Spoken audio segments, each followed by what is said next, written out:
Yeah, I just kind of want to ask because, like, me personally, whenever I release beat albums, not often, but like, there may be times I may make a certain like amount of beats. It could be 10, 12, it could be up to 20, but those beats I have in mind for a project. Other times, it could be just, I feel like I wake up one morning, I'm like, I got all these beats on my computer. I think I'm gonna just release another project. What is your thought process behind coming out with your instrumental albums? Well, what you just said, the latter part of that is how I used to do it.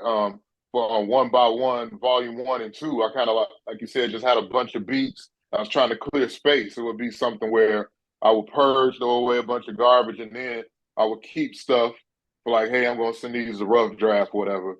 And then I would keep stuff for beat projects. For this particular project, this One by One Volume Four, man, if you remember, at the start of the year, I put out a beat project called 77, Yeah. where it kind of had like I went all right, this is let me rewind a little bit.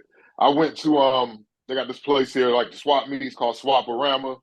It's right up the street from the crib. Me and the old lady went in there one Saturday, like late last year, and they had a record guy in there. But actually when we saw him, he had like audio equipment and different little things like that. But we were walking all over this place looking for records because they had told me I had never went digging here before, but I've been told that I could go here and get vinyl.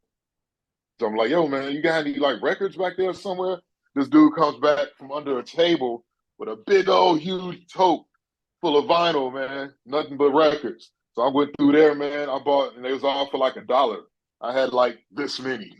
So I Wow. maybe spent like $40, $50, and I made the beats for that 77 off album and the beats for this One by One Volume 4 that's coming, all out of that stack of records that I got like right around after Christmas. You know what I Okay. mean? So that's kind of what this was. This was a committed project. I wanted to make.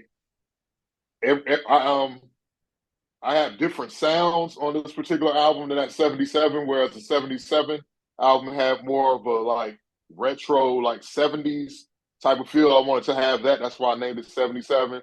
Whereas with this one, it has kind of like a sports theme, and it's kind of like you mentioned 90s. It's kind of like elevated 90s era, you know what I mean? To where it kind of has some of that texture to it, but it still has a very much a modern sound, at least in my eyes. That's how I hope people, hear, where they'll get that kind of retro feel, but they're also going to know that it's not, in that style, you know what I'm saying? So that's kind of the, background with that. So I made a bunch of beats in like December and January from that same pack of records. And I decided, I'm going to do this with these beats, with this amount of beats. And like some of those beats went to some other stuff I got that's going on right now with some MCs here, but most of them were just made for beat tapes.